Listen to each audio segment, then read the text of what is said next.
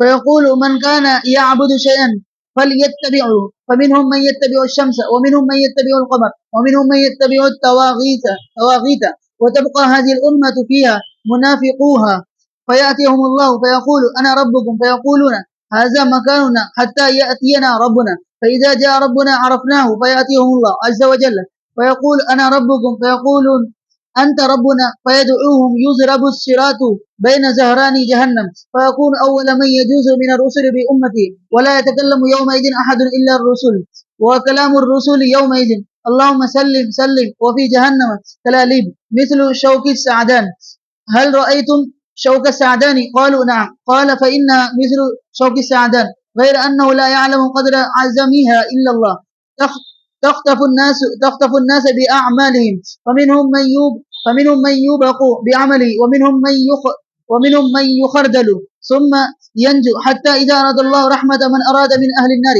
أمر الله الملائكة أن يخرجوا من كان يعبد الله فيخرجونهم ويعرفونهم بآثار السجود وحرم الله على النار أن تأكل أثر السجود فيخرجون من النار فكل ابن آدم تأكله النار إلا أثر السجود فيخرجون من النار قد امتحشوا فيصب عليهم ماء الحياة فينبتون كما تنبت الحبة من حميل السيل ثم يفرغ الله من القضاء بين العباد ويبقى رجل بين الجنة والنار وهو آخر أهل النار دخول الجنة مقبلا بوجهه قبل النار فيقول يا رب اصرف وجهي على النار فقد خشبني ريحها وأحرقني ذكاؤها، فيقول هل عسيت إن فعل ذلك بك أن تسأل غير ذلك؟ فيقول لا وعزتك، فيعطي الله عز وجل ما شاء من عهد وميثاق، فيصرف الله وجهه عن النار، فإذا أقبل به على الجنة رأى بهجتها سكت ما شاء الله أن يسكت، ثم قال يا رب قدمني عند باب الجنة، فيقول الله له أليس قد أعطيت العهود والميثاق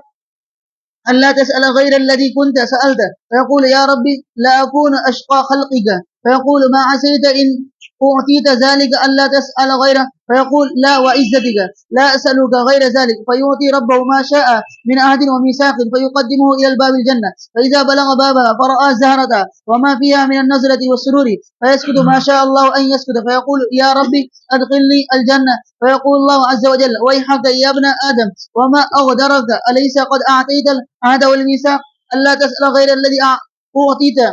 فيقول يا رب لا تجعلني أشقى خلقك، فيضحك الله منه، ثم يأذن له في دخول الجنة، فيقول تمنى فتمنى حتى إذا انقطع